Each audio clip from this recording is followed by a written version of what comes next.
मेरा नाम माया है। इस दुनिया में मेरी इकलौती बेटी के सिवा कोई नहीं है। मेरे पति का देहांत बहुत पहले हो चुका है। मैंने बहुत मेहनत करके जैसे तैसे अपनी बेटी को पढ़ाया लिखाया, क्योंकि मेरे पति का सपना था कि हमारी बेटी एक टीचर बने और हमारा नाम रोशन करे। मेरी बेटी प्रियंका बचपन से ही पढ़ने में भी बहुत तेज थी। आज मेरी बेटी एक टीचर बन गई है, जिसे देखकर मुझे बहुत गर्व होता है।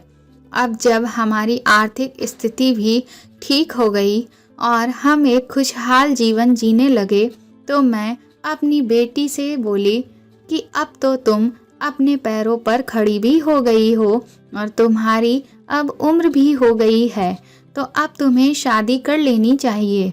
इसलिए मैं अब तुम्हारे लिए लड़का देखना शुरू कर देती हूँ।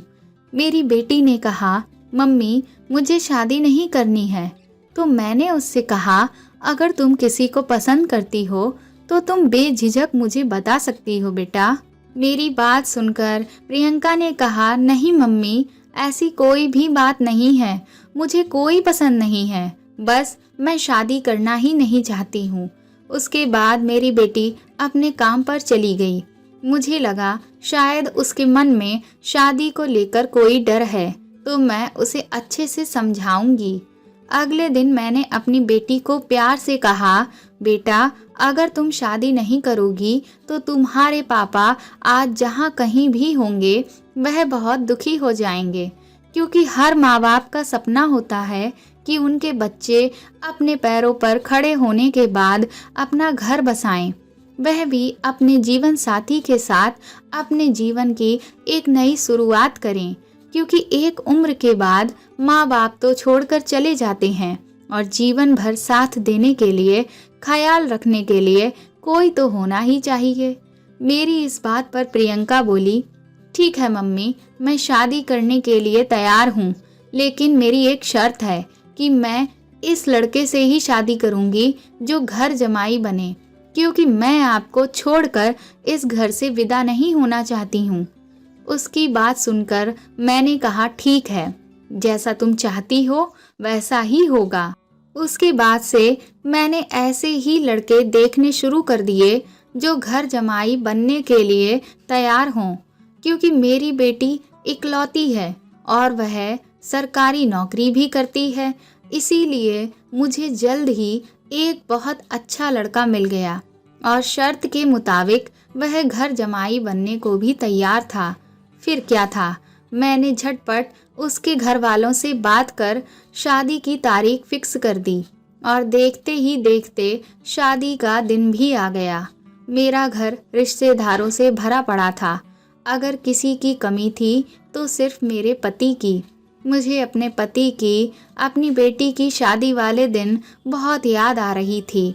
मैं यही सोच रही थी कि आज अगर वह जिंदा होते तो अपनी बिटिया को दुल्हन बनते हुए देख फूले नहीं समाते। खैर, मेरी बेटी की शादी अच्छे से हो गई और सभी कामकाज बहुत अच्छे से निपट गए। उसके बाद रात को मैंने अपनी बेटी और दामाद को उनके कमरे में भेज दिया। मैं ये सोचकर बहुत खुश हो रही थी कि आज मेरा सपना पूरा हो गया। खुशी के आंसू मेरी आंखें नम कर रहे थे। अभी मैं चैन की नींद सोने ही वाली थी कि अचानक बेटी दामाद के कमरे से चीखने की आवाज़ें आने लगीं। तभी उनके रूम का गेट खुलता है और मेरा दामाद चीखते हुए घर से बाहर भाग जाता है। मुझे तो समझ ही नहीं आया कि अचानक से ये सब क्या हुआ। सब रिश्तेदार तरह तरह की बातें बनाने लगे थे और गांव में अलग बदनामी हो रही थी। मुझे कुछ समझ नहीं आ रहा था, आखिर ये सब क्या हुआ, क्यों हुआ। बेटी से पूछा तो बोली कि मुझे कुछ याद नहीं, मुझे परेशान मत करिए। अगले दिन मैं दामाद के घर गई। मैंने अपने दामाद से पूछा, बेटा क्या बात है। तो उसने मुझसे कहा कि मुझे बेटा मत बुलाइए, आप जाकर अपनी बेटी से पूछिए, मुझे आपकी बेटी के साथ नहीं रहना है। मैंने बोला, आखिर हुआ क्या था, बताओ तो सही। मेरी बेटी में कोई कमी नहीं है और वो एक संस्कारी लड़की है, तो फिर क्या बात है। दामाद ने कहा, मुझे आपकी बेटी से तलाक चाहिए। मैंने कहा, बेटा चलो घर चलकर बात करते हैं, जो समस्या है उसका समाधान करते हैं। लेकिन वह लड़का नहीं माना और उसने मेरी बेटी से तलाक ले लिया। मैंने अपने दामाद से कहा कि अब तुमने जब तलाक ले ही लिया है तो बेटा अब तो बता दो, आखिर हुआ क्या था, क्या हुआ था सुहागरात वाली रात को। लेकिन उसने कुछ भी नहीं बताया। मैंने अपनी बेटी से भी बहुत पूछा, लेकिन उसे भी कुछ याद ही नहीं था। फिर कुछ दिनों के बाद मैंने अपनी बेटी के लिए फिर से रिश्ते देखना शुरू कर दिए।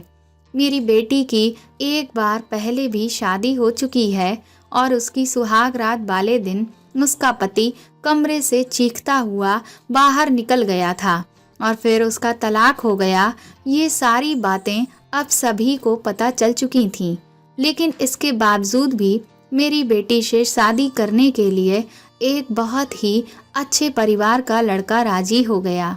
मेरी भी भगवान से यही दुआ थी कि मेरी बेटी का घर भी किसी तरह से बस जाए। खैर, देखते ही देखते मेरी बेटी की शादी का दिन आ गया। लेकिन इस बार मैंने अपनी बेटी की शादी धूमधाम से नहीं करी, बल्कि मंदिर में करवाई और बहुत ही कम रिश्तेदारों को शादी में शामिल किया, क्योंकि मुझे लगा कि अगर एक बार फिर से पहले की तरह कुछ भी उल्टा सीधा हो गया तो फिर कहीं मेरी और मेरी बेटी की और ज़्यादा बदनामी ना हो जाए।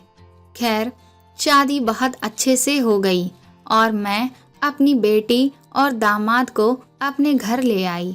जब रात हुई तो मैंने दोनों लोगों को उनके कमरे में भेज दिया और अपने कमरे में आकर मैं भगवान से प्रार्थना करने लगी कि वह अपनी कृपा बनाए रखें, आज रात अच्छे से बीत जाए और सब कुछ अच्छा कर दें। जैसा पहले हुआ वैसा दोबारा से अब कुछ भी ना हो। लेकिन कहीं ना कहीं मुझे बहुत चिंता सता रही थी, जिसकी वजह से मुझे नींद नहीं आ रही थी। इसलिए मैं चुपचाप अपने बिस्तर पर लेटी हुई थी। तभी अचानक एक बार फिर मेरी बेटी के कमरे से तेज तेज चीखने की आवाज़ सुनाई दी और कुछ ही पलों में मेरा दामाद कमरे से चीखता हुआ बाहर निकला और बाहर निकलकर वह सीधा घर से भागता हुआ चला गया। मैं भी तुरंत ही उसके पीछे गेट तक भाग कर गई, लेकिन तब तक मेरा दामाद घर से भाग चुका था। मुझे अब कुछ भी समझ नहीं आया कि आखिर यह सब हो क्या रहा है। मैं बाहर का दरवाज़ा बंद करके अपनी बेटी के कमरे के बाहर पहुंची। मेरी बेटी के कमरे की खिड़की थोड़ी सी खुली हुई थी। मैंने उसमें से अंदर झांक कर देखा तो मेरी बेटी बड़ी ही अजीब वेशभूषा बनाए हुए थी। उसके बाल बुरी तरह से बिखरे हुए थे और वह बहुत ही ज़्यादा गुस्से में अपनी आंखें लाल लाल किए हुए थी और वह भी ज़ोर ज़ोर से चीख रही थी। मैंने जब यह नज़ारा देखा तो अंदर तक कांप गई।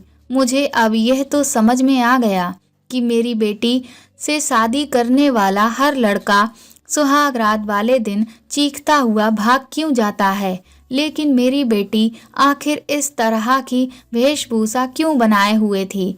इसकी वजह मुझे पता ही नहीं चल पा रही थी, क्योंकि इस बार भी मैंने जब उससे इस सब के बारे में पूछा तो उसने यही कहा कि उसे कुछ भी याद नहीं है। मुझे डर लगने लगा कि कहीं ये कोई भूत प्रेत का चक्कर तो नहीं।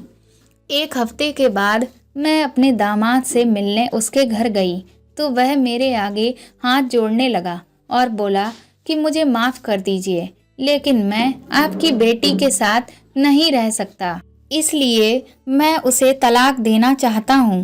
मैंने अपने दामाद से कहा कि अंतिम निर्णय लेने से पहले एक बार मेरी बात सुन लो। फिर मैंने उसे एक डायरी दिखाते हुए कहा कि कुछ दिन पहले जब मैं अपनी बेटी का कमरा साफ कर रही थी तब मुझे उसके कमरे में टेबल के नीचे पड़ी हुई यह एक डायरी मिली। उस डायरी को देखकर मेरा दामाद भी अचंभित हो गया। उस डायरी में मेरी बेटी के अतीत के बारे में लिखा हुआ था।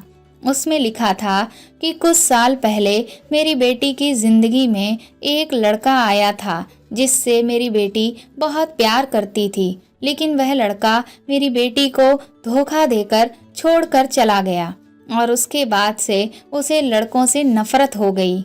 यही वजह थी कि वह किसी से भी शादी नहीं करना चाहती थी, लेकिन मैंने जैसे तैसे अपनी बेटी को शादी के लिए राजी तो कर लिया, पर वह अपने मन से शादी के लिए बिल्कुल भी तैयार नहीं थी। और इसीलिए हो सकता है कि सुहाग रात को जब भी उसका पति उसके पास जाता तो वह अपना दिमागी संतुलन खो बैठती हो और इस तरह की हरकत करती हो जिसके बारे में उसे खुद भी पता नहीं चलता था। मेरा दामाद एक बहुत अच्छा इंसान है। उसने मुझसे कहा, मम्मी जी आप बिल्कुल भी फिक्र मत कीजिए, हम दोनों मिलकर उसका बहुत अच्छे से इलाज कराएंगे। फिर अगले दिन सुबह मैं अपनी बेटी को एक बहुत अच्छे डॉक्टर के पास लेकर गई और डायरी में लिखी हुई सारी बातें उन्हें साफ साफ बता दी। कुछ महीनों की थेरेपी के बाद मेरी बेटी की दिमागी हालत बिल्कुल ठीक हो गई है और अब वह अपने पति से भी बहुत प्यार करती है और एक अच्छी जिंदगी जी रही है।